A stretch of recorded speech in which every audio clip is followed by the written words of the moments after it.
ಅಂದ್ರ ನೀವು ಟ್ರೈನ್ ಹಾಕೊಂಡಿರ್ತೀರಿ ರೈಲ್ವೆದಾಗ. ಹೌದಪ್ಪ. ರೈಲ್ವೆದಾಗ ಕೂತಂತ ಸಂದರ್ಭ ಟಿಕೆಟ್ ತಕೊಂಡು ಕೂತಿದೆ ಅಂದ್ರ ಶಿಸ್ತಾಗಿ ಕೂಡ್ರಾಕ್ ಬರ್ತದ. ಚೆಕಿಂಗ್ ದಾರ ಬಂದಾಗ ಬರ್ತದ್ರಿಪ್ಪ. ಟಿಕೆಟ್ ತಗೊಳ್ಳಿಲ್ಲ ಅಂದ್ರ ಅವಾಗ ಜರ ಇದ್ರ ಡಬ್ಬೆ ಓಡಿಹೋಗ್ಬೇಕಾಗತ್ತೆ. ಹೌದಪ್ಪ. ಹೌದಿಲ್ಲ?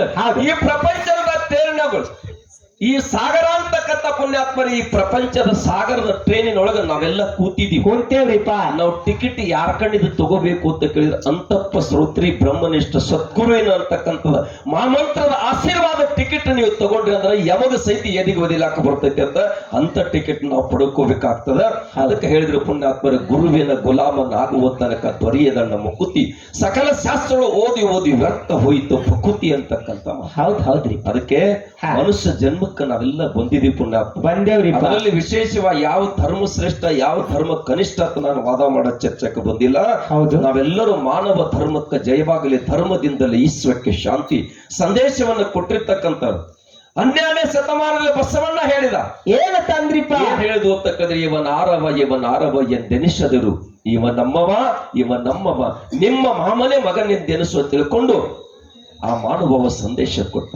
ಅದೇ 15 ಮತ್ತು 16ನೇ ಶತಮಾನಕ್ಕ ವಿಶ್ವ ಕಂಡಿರ್ತಕ್ಕಂಥ ಅಶ್ವಿನಿ ದೇವತೆಗಳು ಒಬ್ಬನಾಗಿರತಕ್ಕಂಥ ಮಹಾರಾಷ್ಟ್ರದೊಳಗ ಗ್ವಾಡಿಗೆ ನಡೆಸಿ ತೋರಿಸತಕ್ಕಂಥವ್ರು ಜ್ಞಾನೇಶ್ವರ ಮಾಮೂಲಿ. ಹೌದಪ್ಪ. ಮಹಾರಾಷ್ಟ್ರದೊಳಗೆ ಗೋಡೆ ಮೇಲೆ ಕೂತಾರ, ಹಾಳ ಗೋಡೆ ಮೇಲೆ. ಹೌದು. ಅವಾಗ ಚಾಂಗದೇವ ಬರ್ತಾನ, ಹುಲಿ ಮೇಲೆ ಕುತ್ಕೊಂಡು ಹಾವಿನ ಬಾರ್ಕೊಲ ಮಾಡಿ ಚೋಳಿನ ಲಗಾಮನ್ ಹಾಕೊಂಡು ಬರೋ ಕಾಲಕ್ಕೆ ಯಾರೋ ಬಂದು ಹೇಳ್ತಾರ ನಾಮದೇವರ ಜ್ಞಾನೇಶ್ವರವರಿಗೆ ಹಿಂಗ ಬರಾಕತ್ತೆ ಅಂದಾಗ ಆ ಗ್ವಾಡಿಗೆ ಚಲ್ ಅಂದ್ಬಿಟ್ಟ. ಗ್ವಾಡಿಯನ್ನು ನಡೆಸಿ ತೋರಿಸಿದವರು ಮಹಾರಾಷ್ಟ್ರದಲ್ಲಿ.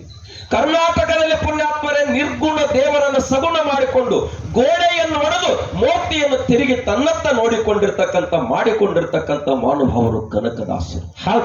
ಆ ಮಾನುಭಾವ ಬರೀತಾನ ಪುಣ್ಯಾತ್ಮರೇ, ಕುಲ ಎಂದು ಹೊಡೆದಾಡಿದರಯ್ಯ, ನಿಮ್ಮ ಕುಲದ ನೆಲೆ ಏನಾದರೂ ಬಲ್ಲಿರ. ಆತ್ಮ ಯಾವ ಕುಲ, ನೆಲ ಯಾವುದು ಕುಲ, ಜಲ ಯಾವುದು ಕುಲ, ಸಕಲ ಕುಲಕ್ಕೆ ಜಲವೇ ತಾಯಿ ಅಲ್ಲವೇ ಅಂತಕ್ಕಂಥ ಮಾತ ಬರೀತಾರ ಪುಣ್ಯಾತ್ಮರೇ. ಆಕಳ ಕೆಸರಲ್ಲಿರ್ತಕ್ಕಂಥ ಮಾಂಸದಲ್ಲಿರ್ತಕ್ಕಂಥ ಭೂಸೂರರೆಲ್ಲರೂ ಆ ಆಕಳ ಹಾಲನ್ನು ಸವಿಯಲ್ಲಿಲ್ಲವೇ ಅಂತಕ್ಕಂಥ ಮಾತ ಹೇಳ್ತಾರೆ. ಅದಕ್ಕೆ ಅಂತ ಮಹಾನುಭಾವರ ಪುಣ್ಯಾತ್ಮರ ಜನ್ಮ ತಾಳಿರ್ತಕ್ಕಂಥ ಈ ನಾಡ ಇದು. ಹೌದ್ರಿ. ಶರಣರ ನಾಡು ಅಂತ ಕರೀತಾರಿಪ್ಪ. ಬಹುತೇಕ ನಿಮ್ ಕಡೆದ ಬಸ್ ಎಲ್ಲ ನಮ್ ಕಡೆ ಬರ್ತಾವ. ಹೌದು. ಆ ಬಸ್ಸಿಗೆ ಬೋರ್ಡ ಏನಿರ್ತೈತಿ ಅಂತ ಕೇಳಿದ್ರ, ಶರಣರ ನಾಡಿನಿಂದ ವೈದ್ಯರ ನಾಡಿಗೆ ತಿಳ್ಕೊಂಡು ಬಸ್ಸಿಗೆ ಬೋರ್ಡ ಬರೆದಿರ್ತಾರೆ. ಎಷ್ಟು ಪುಣ್ಯಾತ್ಮರಿದ್ದೀರಿ, ಪುಣ್ಯವಂತರಿದ್ದೀರಿ. ಹೌದು.